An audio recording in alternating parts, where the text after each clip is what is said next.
Hello and welcome to the Gemhawks YouTube channel. I hope you're having a beautiful day today, no matter what it is you're doing. For our free wire tutorial today, I'd like to make a semi-domed bauble with you. Now these could be used for pretty much anything you want to. The technique is certainly transferable, but I'm thinking a little bit ahead of the game. You might want to make one of these for friends and family. One thing I love about handcrafted decorations that can be used at festive times is that they can become part of your family story. They can be handed down for generations to come. Wire stored correctly in your loft will last for absolutely donkey's yonks, and these crystals won't discolour. So let's have a closer look on the board at what it is we're going to make together today, and I'll show you how we can get there together. So the first thing we're going to do today is to choose the shape we're going to create for our bauble. Now I'm going to teach you a classic round form. It's one of the baubles that I grew up with on our festive Christmas trees. You could use a round block shape, you could indeed use a bead pot, whatever you have that's in your home that is the right kind of size, bearing in mind that the wire is likely to spring out just a little larger than the block form. So for this section, I'm going to demonstrate today with a really heavy wire. This is 1.6mm or 14 gauge, and I have 10 inches. This piece just here is crafted in 1.25mm or 16 gauge. What I made here was utilising a 1mm or 18 gauge, and I found that that was just a little bit too soft for my needs. So you do need a slightly heavier wire, but this acts well enough to show you what it is I want to create. It's got a lovely semi-domed shape to it. So let's just pop these bits out of the way. And as I mentioned, I am going to be using 10 inches of 1.6mm or 14 gauge wire. So let's give that a warm through to begin with. This is a very sturdy wire. It's one of the harder wires that I work with, and by harder I mean thicker. It's raw copper, so it's actually just a little bit softer than usual. But for my purposes, it's acting in a very firm fashion, and it will last for years because of that. So we're just going to get that straightened up at the end, and I'm going to use this bead pot, and I will circle the wire around whatever round form I have to hand, approximately in the centre of that wire, so I've got relatively equal ends crossing over up near the top. Now if I just hold that in position for a moment, this is about it's just under 2 inches across this piece. When I take the wire away from the block and release it, it grows to around about 2 inches. So do bear that in mind when you're choosing your form. So I'm going to use the slightly longer side. Generally speaking, there is usually one that's a little bit longer, dependent on whereabouts you're looking at. And I'm going to turn that up at 90 degrees. So if I put my pliers underneath, I'll show you what I mean. So let's just push that up so it comes up and straight away from that round shape that we're working with. There's a bit of a wobble in it at the moment, but you can soon sort that out just by giving that a gentle straighten. I don't want to do too much to it because I will be asking that to create a hanging loop later.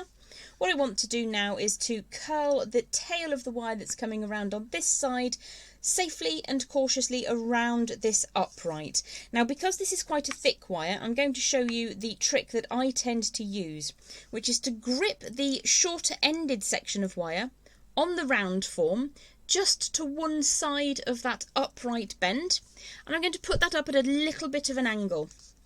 So if I just invert those sides for a second, you'll see that it's kicked up at a little bit of an angle just before the point at which it crosses over the upright, which will become the hanging loop. What I'm going to do then is put those pliers in on that angle and re-straighten the wire. So you can see we've got just a little bit of an uptick, and then it continues on its way. What I'm going to do now is grip just past that second angle we created. So I just open that out, you'll see where I'm gripping. And I'm going to push that tail of wire all the way around the upright whilst gripping very firmly where I showed you. So what you'll see is there's a little bit of a lip up at the top. When I start to pull this tail around, that's going to move over because we're working with such a heavy wire, and that will get eaten up into the coil around that central core. So you can see that's almost disappeared already. Now if you are working with a very heavy gauge wire like I am, that's probably enough to keep that nice and safe. If you prefer, what you can do is take that round for a second circuit around the core. What I'm going to do is just tighten tighten up that first wrap so that I'm happy that everything is connected.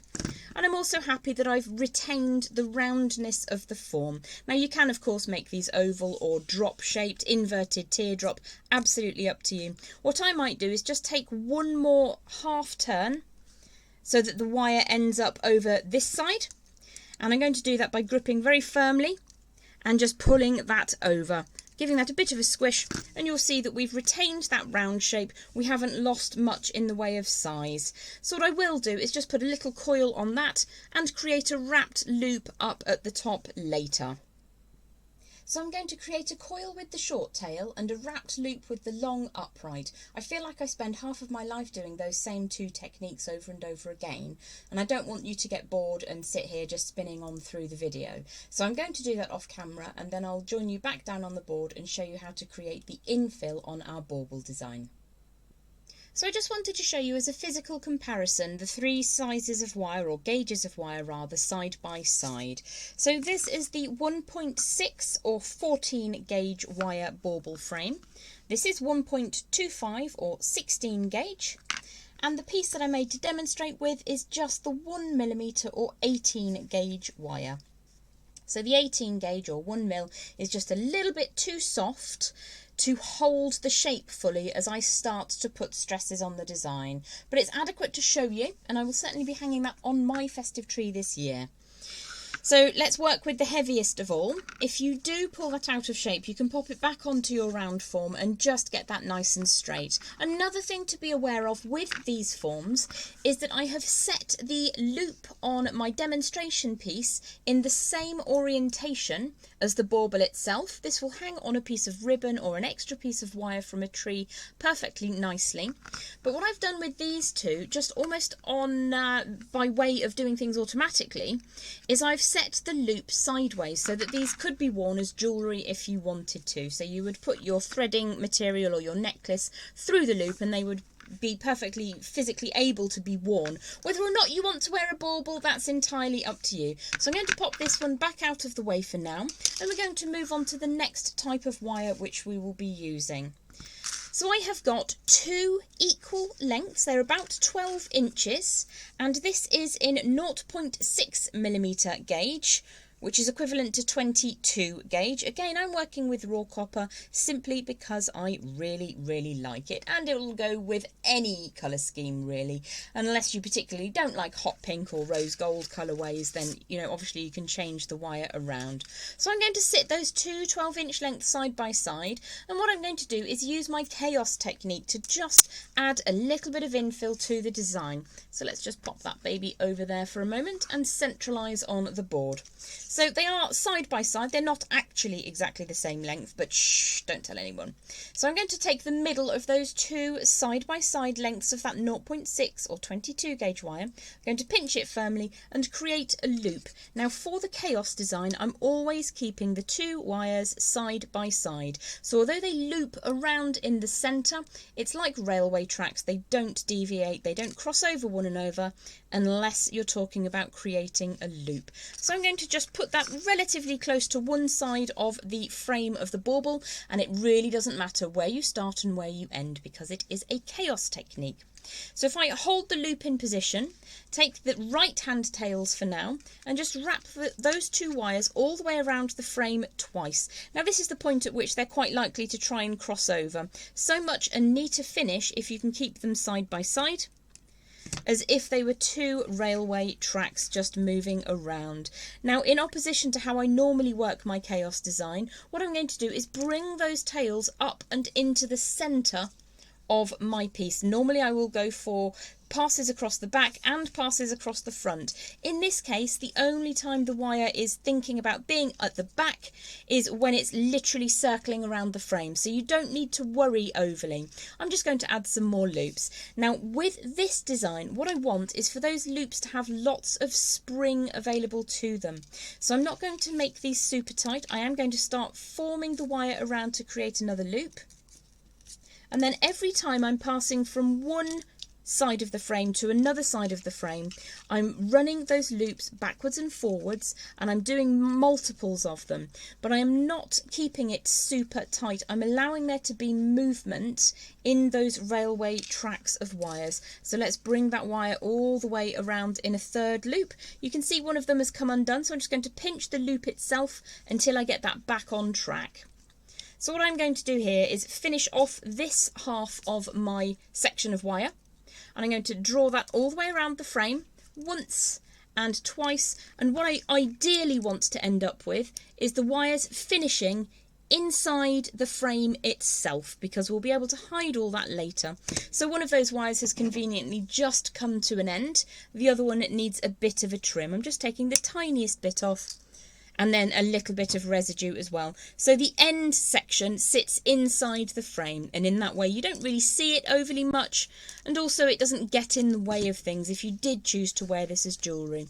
Now the key when I'm making these passes of loopy wire is that there's flexibility in them, because this can still be moved around the frame. So if you do accidentally make that quite tight, you can simply make it slightly shorter, and that will allow us to create that semi-domed effect. For now, I'm just going to sit that straight across. Now, you don't have to go from one side to the other all the time. For instance, here, I'm going to come from the top of the frame just by the hanging loop, and I'm going to go to the other side of the hanging loop. So I'm going to draw both of those wires side by side all the way around, and then up and through. You can tighten those up as you go. So we're just locking that together, and then drawing those wires to act as if they've come off the front, just by pushing them up slightly. So I'm just pushing up here, and then I will do some more loop-de-loops. Now there's no rhyme nor reason to how the loops work. It is a chaos effect, a chaos technique, so you don't have to keep things in any particular order. You can cross one over the other, again allowing a little bit of flexibility. You don't always have to alternate from one side of the tracks to the other.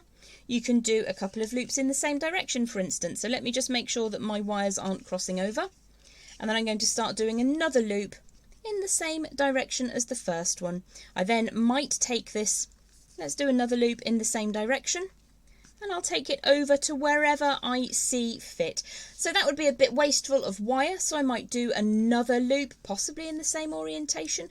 Kind of looks like a little Christmas decoration all of its own, or festive decoration, however you prefer to think of it. Again, what I don't want is super taut lines. I want there to be flexibility, because we will come to dome this at the end of the project. So let's tie this one off. Bring those railway tracks side by side all the way around, finishing up on the inside of that frame wire. Let's trim those last two little bits away, put them straight in the scrap pot, and then I'm going to pinch really firmly whilst I just tauten, whatever the word is, make those coils nice and neat. So what I will do then, so far I have used two 12-inch lengths of 0.622 gauge wire, and I will do that at least 5 times to get a really lovely crisscrossing. So I'm going to add a few more onto this piece, and then I'll show you how we can dome the segment and also add some beads if you choose to. So I've added 5 layers now, and each layer has used 2 strands of 12 inches in length of that 0.6 or 22 gauge wire. I've just got a little bit left to finish off, and I thought I'd show you how to just finish that off if you're getting into slightly tighter spaces. So let's head back down to the board and we'll work on this together. So you can see that 5 layers is adequate to make a nice festive inspired wall hanging or tree decorative item. And I'm just going to show you now how to finish up that last layer. Of course, if you want more layers, you can go for it. But the next thing I'm going to show you how to do is to dome this slightly, and how to add some beads for sparkle if you want some sparkle in your life. So you can see that things are getting just a little bit tighter, but because we haven't made anything really firmly drawn across, what we can do is just gently move loops out of the way if we need to. And we'll just pop those last couple of wires around the outside frame. Now, because they've been worked a little bit harder, you might need to use your tools to bring them through, and just make sure that they're skirting around side by side, that things aren't crossing over. So you might need to just go a little bit slowly as you get slightly tighter. I'm going to give that first coil section a squish, and if I flip this over to the back, I'm going to bring those last 2 tail wires just over the surface, bearing in mind we're on the back of the design right now. Trim those last 2 little bits away. Let's get that in the scrap pot for melting, and then we're just going to tighten those 2 tiny wires so that nothing sticks up and all of the wires come to an end on the inside of that frame wire. So just take your time, small movements, and then everything should come together. Now, because as I said, we didn't make anything really taut across the front, I've just seen a loose little sticky uppy bit, so I'm just going to fix that. Sometimes they get away from you. Let's tighten that up neatly. There we go. What we're going to do now is just use our hands. You could, if you wanted to, use a doming block. If you have one available, then you can of course use that, but most of us don't. So this is the time that I'm just going to check that my wires are side by side as they scooch around, and then I'm just going to very carefully, literally just push them through a bit to create that faux domed feeling. So it's not a very deep, we're not going for a hemisphere. We're just going to push all of those wires forwards. Now this is forwards because I've put a little coil on the front there. And this is where most of the outside of my light wire frame took a bit of a beating. So having that heavier wire will certainly keep things straighter. If you come across areas that haven't got quite enough wire, you can of course move things around a little bit. That's the joy of this design. When you're working with that chaos technique, you do have the opportunity to just switch things up. And I'm not doing anything particularly special or technical here. I'm literally just being very gentle and pushing those wires through until we get a little bit like a raised shield. So that's all I wanted to achieve, just a little bit of doming. I think they look really attractive hanging on the wall or on a tree, or if you want to wear them as jewellery. So for the last part of the technique, I have a pot of small beads. I think these are about 3mm. They're dual colour faceted. Are they round? No, they're slightly rondelle. And I'm just going to grab some scrap wire from my desk. There usually is some hanging around. And we're going to use 0.4mm gauge. Here it is, hiding away. This is just a scrap left over from another project. So I would probably only use a couple of inches at a time. And then we're going to wire these beads into position. So I'm not going to do all of them with you, but I am going to show you that key technique. So I've got a scrap section of 0.4 or 26 gauge wire. This is about 6 or 7 inches in length. And I'm just going to put a tiny bit of an angle at one end. And then I'm going to push the bead down onto that wire. And you can go for as many or as few. You might want just a touch of sparkle. You might want the whole thing to be emblazoned with crystals. I'm just going to push the bead into the centre of that wire and just gently pull the wires either side. Now, if you've got two-tone beads and you want a particular colour sticking up, then you can just edit it so that the colour you desire is uppermost, away from the loops of the wire. Now, when I'm working with a finer gauge wire like this, I don't want to overwork it terribly. So I've just drawn those two wires together and I'm not spending too much time on it. What I'm going to do now is find a place that I'd like this bead to sit. And I think I'm going to poke the tails of the wire through one of those loops and into a position where those tail wires are going to join on and go through a nexus of wires. They don't need to stay together, don't worry if they don't. You can, if you want to, take time and keep them side by side. Depends really how you feel about that. It's not very important. The key is we're setting the bead into one of those loops. These 3mm beads fit really well with how large I've made my loops. If you make your loops huge, then you'll probably need slightly larger beads. That is in essence all of it. What I'm going to do is pull one of those wires in one direction and one off in another direction. Now let's have a look at this from the underneath side. I think if I take just a single tail of wire and pass it up through two loops side by side, draw that all the way through to the front. Now, if that wire is hidden by your looping, perfect. If it's visible, don't even worry because it's a chaos technique and you will be expecting to see wires under wires. So I've pulled that up through another loop. We're going to add on another bead. This is the least favourite part of mine, is threading beads on.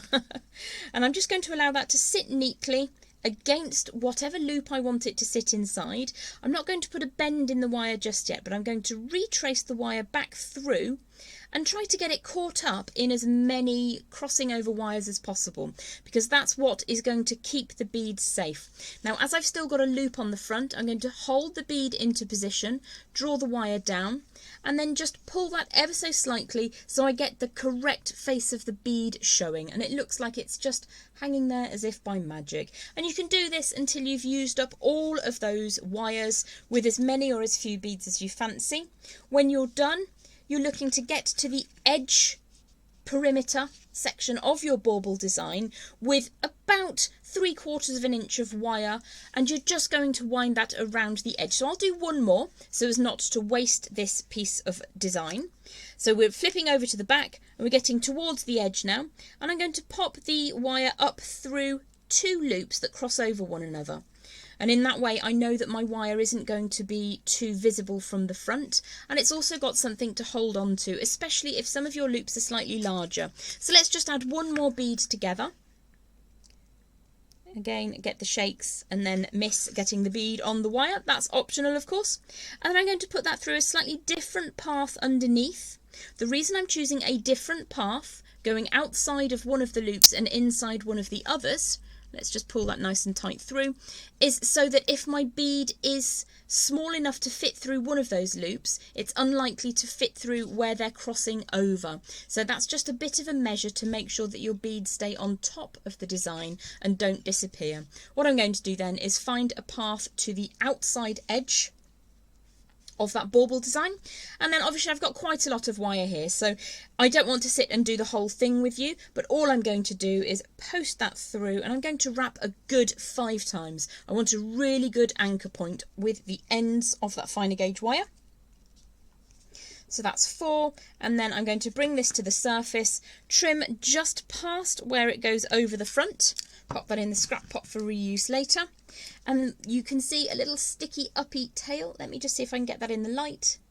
Yep, there you go, there's the sticky uppy tail. All I want to do is to push that inside the design and away from view, but also if you were going to wear this as a design for yourself, for jewellery, then you wouldn't want a sticky outy scratchy bit against your skin. Now, another thing that you could do if you wanted to, if you were in a designing type of mood, you could make 2 identically sized ones of these and then simply sew them together. So there's another option. One of them you would need a simple section of wire sticking up the top, which you could then just wrap around the neck of your existing design, and then you have a 3D bauble, which are quite good fun if you've got a tree that can be seen from all angles. Mine kind of goes in the corner, so you only really see one face. So I hope you've enjoyed making festive beaded baubles with me today. I love doing things like this because it's something that you can pick up and put down, that you don't have to have a particular flow to be able to create it. It's an easy technique and you can layer and layer and layer. If you want this absolutely festooned with sparkle, then you absolutely can. Also, I really enjoy the idea of bringing 2 pieces together to make a slightly more 3D variation. So you've got lots of options with that key technique that we've looked at together today. Have yourself a beautiful time, and I look forward to seeing you back here on the Gemhawks YouTube channel again very, very soon. Bye for now.